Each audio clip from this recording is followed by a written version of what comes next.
About royalty, 8 after 8. We're in the presence of royalty now. Oh, Eh? I do not want to be Kate Middleton.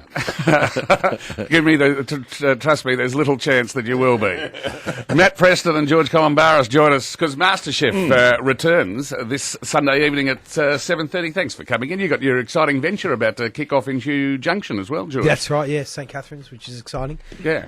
But yeah, this Sunday, I think it's a bit like the English Premier League. Yeah. You know, it's about to kick off this Sunday with MasterChef. Is it going to be any different from the last ones, which I might say I Matthew watched? is a lot skinnier this time around. No, he's not. George is doing everything in a Portuguese accent. It's exciting.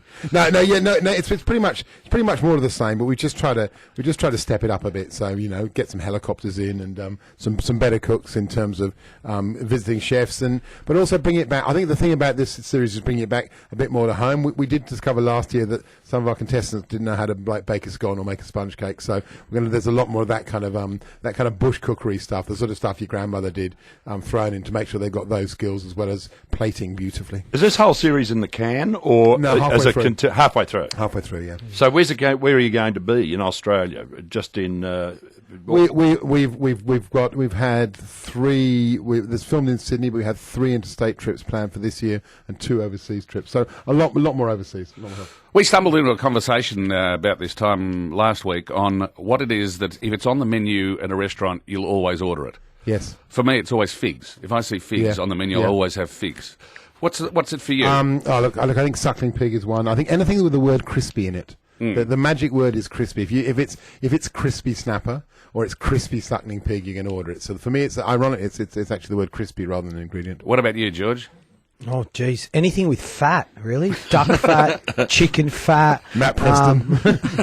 I'm there for it. I sort of tend to agree with Matt. Crispy is that sort of that thing on the when you read it, you just want to eat it. Because it implies fat. It does imply fat in a good way. Did I read somewhere that you're going to try to make it a bit more fun this time around? I think so. I think like series 2, we were all a bit freaked by. You got to remember that this show was supposed to be something. George, me, and Gary went up to Sydney and we did for like 3 months, and it was a disaster. And we kind of marked it down as like it's a bit like one of those failed sort of fourth fronts in a world war that we went, we tried, it didn't work, so we all came back again. And it was this big success. So series 2, we were like, how do we make it a success? And so we got a bit freaked out. I think, don't even enjoyed it. This one, we're kind of a bit more relaxed, and we've had 2 good shows under our belt, and this one's just trying to be a bit more fun and a bit less kind of. We did discover in series 2 that we were all talking like this, which is a terrible TV thing to do, with over-dramatising everything, dramatising. Dropping plates. Yeah, the kind of stuff, exactly. Wearing ridiculous pink pants. So, we do have a lot of fun on the show. I mean, it's the nature of working with the 3 of us who've known each other, 10 years. So it's about trying to translate. I think Junior MasterChef helped us with that, because we came in Junior MasterChef, having done the 6 months of series 2, and then suddenly we're on Junior MasterChef, and where the kids are, they're like watching puppies play. It's great fun to be around, and I think we enjoyed that more and wanted to transfer that across to series 3. Has this been life-changing? It must be for you. You must walk down the street and be conscious of the fact now that people are going, there's George Colombaris. That's right. I walk down the street with George Colombaris, and everyone points and goes, "There's George Colombaris." It's even worse when the 3 of us travel together a lot. So, Matt, we like to sort of get on the plane last. I don't know for what reason, because we're running late. And then Matt likes to make an entrance. Matt likes to walk on the plane and make sure everyone knows that we're here. We've arrived. Oh, well, I stand up, and it's like, Matt, quiet. And he's so tall. I can sort of get away. No one can really see me past the top of their chair. George, I've been to your restaurant, all of your restaurants, in fact, and the first time I think was at the Press Club, and you were there, hands on. Yeah. You've now got about 3 or 4 restaurants. Yeah. You're opening a new one, and you're doing this. Do you get any time now to cook at all? Look, I say it now. I'm across, definitely across the Press Club and Hellenic Republic in terms of menu. Am I there cooking day in, day out? No. But I think that the chefs that I've put there in place to run the kitchen, because I'm not there, are probably better cooks than me now. Yeah. So, I've got this cliche way of saying it, does Valentino sew the buttons on his suits? Well, no, he doesn't. Tonight I'll be on the pass at the press club checking the food as it goes out, just to make sure, I'm not in there chopping onions anymore. It is important to note that head chefs and exec chefs actually don't do much but stand around and look at plates. And if you actually look, George has got hands as soft as a Tuareg lady. They are beautiful. I've got more of a knife callus on my hand than he has. Ross wants you to say the word dish. The way you say dish. My children do too. If you could eat anywhere, leaving aside your restaurants and George's restaurant, if you could eat anywhere in Melbourne for a fun lunch or a fun dinner, where do you go? Tonight I'm going to the Newmarket, which is Paul Wilson's new kind of crazy California place. Right? Great fun. I really like that. So I think that's the great thing about working. Well, how come you took me to Huxtable for our fun lunch? Because the Newmarket, and only actually, and then I went to the Newmarket after Huxtable as well, didn't I? That day? Yeah, but because that was also fun. No, look, this is the thing about Melbourne and working in Sydney and like being up there is you come back down here. There's always another great place. I went to Dandelion, Jeff Lindsay from Pearl, his new place last night, which was great fun and pumping. And we are really lucky. We have this fantastic culture. There's always a great new place to go to. Mamacita's as well.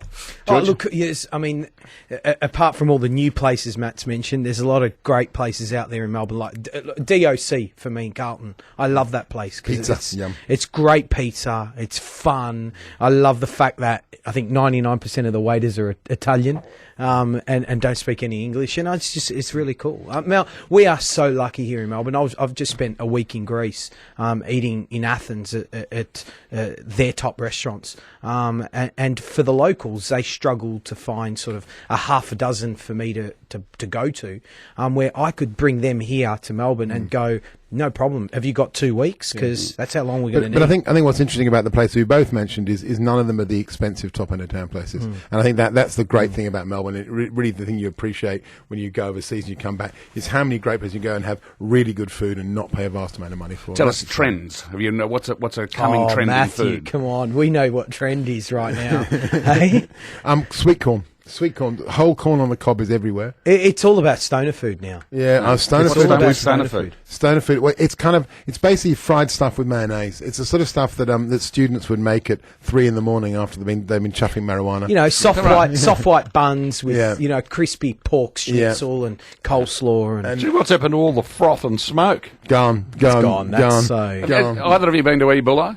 Yes, Matthew has. And an amazing experience, but not something you want to go and have dinner every night. And I think that's, you go because I'm now eating a rose from Ecuador and it tastes a bit like asparagus, it's that kind of, and it's like, it's a bit like going to see like a magic show. It's rather than a restaurant. But it's not somewhere you'd go, whereas somewhere like Can Rocker, which has just been named the second best restaurant in the world, the food is really clever, but also you want to get your finger and grab it across the plate and lick your finger. It's plate licking food, and I think that deliciousness is often with modern cuisine, deliciousness gets left behind a bit, and the cleverness of the chef. We know that you're here to talk about MasterChef, but we've had a few calls. George, what's the name of your restaurant in Kew, and when does it open? Catherine's. When does it open? It opens next Friday, softly, very softly, but officially the following week from the Monday. What sort of foods are going to be? Ottoman food. It's basically a mix of my Cypriot and Greek background,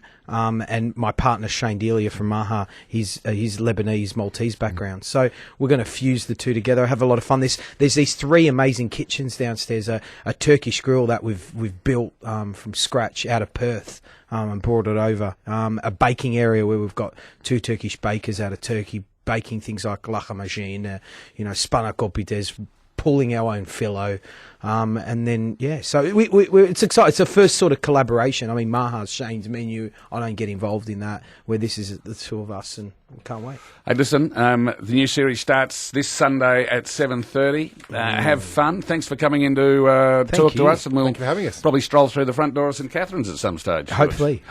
Good on you guys. It is 16 after 8.